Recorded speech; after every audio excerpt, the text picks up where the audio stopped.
Week 5 of the fantasy football season. Here's the top 20 quarterbacks I'm ranking this week.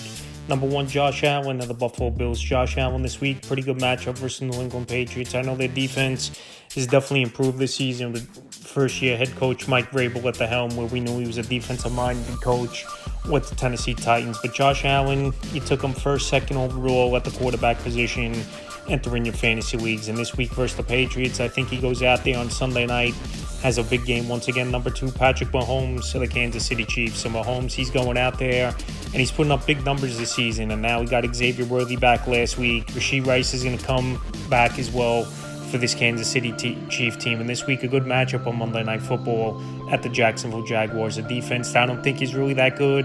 And like I said, Mahomes, he's back to putting up over 20 points per game. And this week at Jacksonville, I expect another solid outing from him. Number 3, Jayden Daniels of the Washington Commanders. It looks like Daniels is finally going to return after a 2-week absence with the ankle injury, where it could have been much worse the way it just looked on that Thursday night game in week 2 at the Green Bay Packers. So this week, middle of the pack matchup with the Chargers. We know Khalil Mack, he's still out with his arm injury. And this defense, you can move the football on them. We saw last week a giant offense, even with Malik Neighbors out half that game after tearing the ACL. They move the football down the field and put some points on the board. So like I said, Jayden Daniels, he's a great quarterback.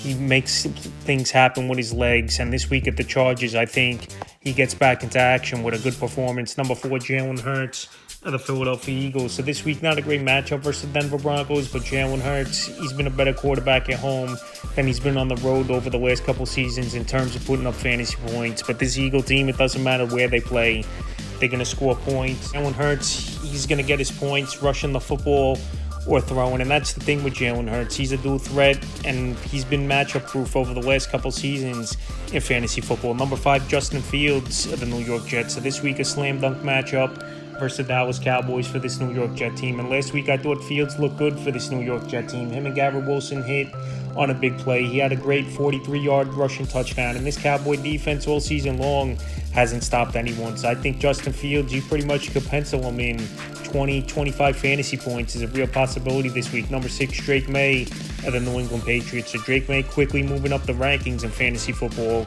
He's got boys in the pocket for a second-year quarterback.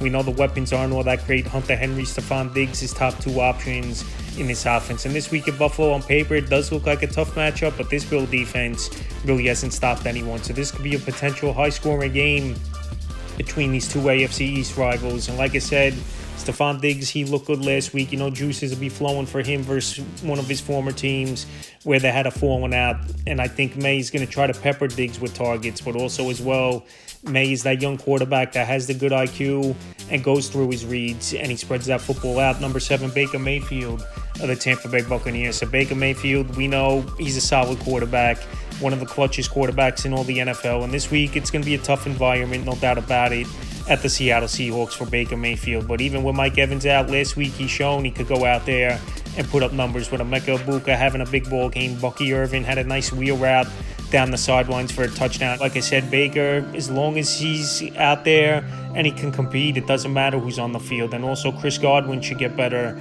as the weeks go on, where he returned last week as well. Number 8, Justin Herbert of the Los Angeles Chargers. So Justin Herbert, last week you thought he would have a good game at the New York Giants, but Amari Hampton had the big game, and now down not 2 great offensive linemen for this Charger team. He's going to have to make adjustments. But when you got a receiving room with guys like Quentin Johnston having a breakout year, Keenan Allen, who's always been good when he was with Herbert, and also Ladd McConkey, even though it's been a down year for him, and Washington coming in where they've been giving up a lot of points of late. I think Herbert goes out there and bounces back this week. Number 9, Dak Prescott of the Dallas Cowboys. So Dak Prescott, over the last few years, he's been better at home than he's been on the road in terms of fantasy football. But this week, it's a great matchup at the New York Jets. This Jet defense can't stop anyone. We saw a Miami Dolphin offense go out there and put up some big points. Even though I don't think there's bad guys on this Dolphin team, they just didn't look as good all season until that game. And the Jets 0-4, and their secondary's been weak this season. So Dak Prescott's locked in with George Pickens. Him and Ferguson back on the same page like they were a couple years ago. And even without CeeDee Lamb, we saw last week what Dak's capable of versus arguably the best defense in the league in Green Bay and having a monster fantasy day. Number 10, Jared Goff of the Detroit Lions. Goff, the last 2 weeks, it's been mid-performances, scoring in that 14, 16-point fantasy range. But this week, a great matchup at the Cincinnati Bengals. They can't stop anyone. They got destroyed the last 2 games, giving up a lot of points. And Goff, I think he's due for one of those big games. I know in week 2, he had the 5-touchdown performance, and that was at home, where he's been a better home fantasy quarterback than he's been on the road throughout his career. But this week at Cincinnati, it's a great matchup. And like I said, the Bengals can't stop anyone, and Goff could be in for a big game. Number 11, Daniel Jones of the Indianapolis Colts. So Daniel Jones last week could have been a bigger game, obviously, but Adonai Mitchell put that football out right at the 1-yard line, and he fumbled it in the back of the end zone for a touchback, so he missed out on 6 fantasy points. There was Daniel Jones. But this week, I think it's going to be a game where Indianapolis goes up early and often, and in that mid-third, fourth quarter, Jonathan Taylor's going to run the clock out. So I think his ceiling's not as high as these other quarterbacks, but I still think he's a fine start this week as Daniel Jones. But like I said, with this matchup with Vegas coming in, this could be a Jonathan Taylor type of ball game. Number 12, Kyler Murray of the Arizona Cardinals. So weekly, he's finding ways to get 18, 20 fantasy points. Worst case is Kyler Murray. And it was good to see second half of that game last week, Marvin Harrison go out there and put up some numbers. So him and Trey McBride, if those guys really could get going. And this week in a good matchup versus the Tennessee Titans, and also with Murray's rushing ability, he could be in for a bigger season as the year goes on. 13, Matthew Stafford, Los Angeles Rams. So Matthew Stafford has 2 stud receivers. Puka Nacua, the best receiver in the league right now this year. Devontae Adams having a good first season with this Ram team, and a good backfield of Kyren Williams and Blake Corum. So this week in a matchup versus NFC West rivals, San Francisco 49ers on Thursday night. I think Stafford, he's going to get his numbers in this one. 18, 20 fantasy points we've seen pretty much weekly from him. And he's going to just play into it. When you got a guy like Puka Nacua going for 25-plus fantasy points weekly, and Devontae Adams pretty much finding the end zone weekly, Matthew Stafford is going to be a strong quarterback more weeks than not. 14, Bo Nix of the Denver Broncos. So Bo Nix last week, he had a great game, but that was versus a bad Cincinnati defense. This week, a tough matchup with the Philadelphia Eagles, one of the better defenses in the league. I know Philadelphia is giving up points, but they still cause turnovers.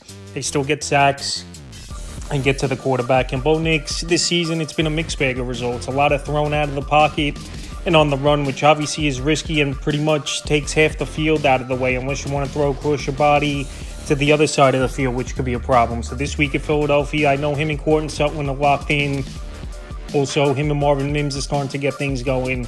But I just don't like the matchup that much, and that's why my start-sit videos, he was a fringe option at best, is Bo Nix. 15, Jackson Dart of the New York Giants. His first career start was a success for Jackson Dart. The Giants got the win, and he looked like he had boys in the pocket, and he did run a little bit too much, 10 carries in that game.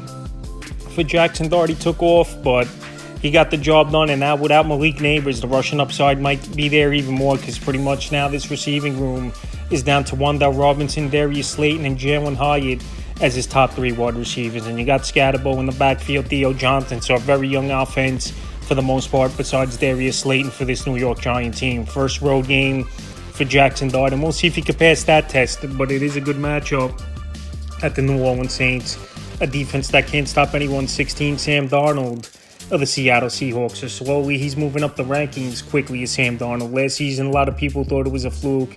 And myself, I didn't think Sam Darnold would do much in Seattle. But so far this year, he's playing good football. Him and JSN are locked in and making big plays on this offense. He's got a good offensive line and a running back room with Kenneth Walker and Zach Charbonnet. And this week in a potential high-scoring game with Tampa Bay coming to town in the 12th man, I think Sam Darnold, he could go out there and throw for like 220, 2 touchdowns, 2 interception type of game. I could see 17-2 of the Miami Dolphins. I know they're down Tyreek Hill now is this Miami Dolphin team, and guys got to step up, and we saw Darren Waller step up in his Dolphin debut with 2 touchdowns last week for this Miami Dolphin team. Malik Washington, they'll still use him in the gadget role. I think Nick Westbrook-Ikhine could be a guy that could be under the radar and step up for this Dolphin team, where last season he did have 9 touchdowns with Tennessee. And also Devon Achane, I think they'll line him up at receiver at times as well, a little bit more. So this week in a decent matchup with Carolina, even though I know Tua, throughout his career, he's been a better home quarterback in terms of putting up fantasy points than he's been on the road. 18, C.J. Stroud of the Houston Texans. So C.J. Stroud, it hasn't been a good year once again. It really hasn't been the same since his rookie season in terms of being consistent, putting up numbers, and making big plays as CJ Stroud. So this week at Baltimore, it's a banged-up team all around. Marlon Humphrey, he might be out for this one of the better corners in the league. Other guys have been banged up all season on that defense, and Lamar Jackson's going to be out, where there's not going to be tons of pressure for CJ Stroud to go out there and force some throws and throw the football 40, 45 times. Now with Lamar not playing, so this week at Baltimore is still a low-end ceiling, even with a banged-up Baltimore defense, and I think we're going to see more Woody Marks in this one, where last week he had over 20 touches total. 19 Bryce Young of the Carolina Panthers. So last season, believe it or not, the last 4 weeks of the year, he was a top 5 quarterback in points per game was Bryce Young. This week, a good matchup versus the Miami Dolphins. To Jordan McMillan, he's been playing good football. Chuba Hubbard, though, banged up with a calf injury. We don't know for sure if he's going to play. In Jalen Coker, we'll see if he comes off the IR and plays in this game. So Bryce Young, some of the bad habits we've seen from him again, holding on to the football too long, taking big hits and inaccurate. But this week versus Miami, a defense that hasn't stopped anyone all season long, I think Bryce Young is a back-end option or a 2-quarterback league option. Is a top 20 guy, and the 20th and final quarterback I'm ranking is Trevor Lawrence of the Jacksonville Jaguars. So with the bye weeks and some injuries at the quarterback position, that's the only reason he cracked this list. Trevor Lawrence has been inconsistent. This offense is pretty much run through Travis Etienne and Cam Little, kicking some big field goals this season. And when guys like Brian Thomas Jr. aren't performing and Travis Hunter, a two-way player, they're not getting much out of him on the offensive side of the ball. And a tough matchup versus the Kansas City Chiefs. It's just a low ceiling this week for Trevor Lawrence, in my opinion. So that's the top 20 quarterbacks I'm ranking for Week 5 of the fantasy football season.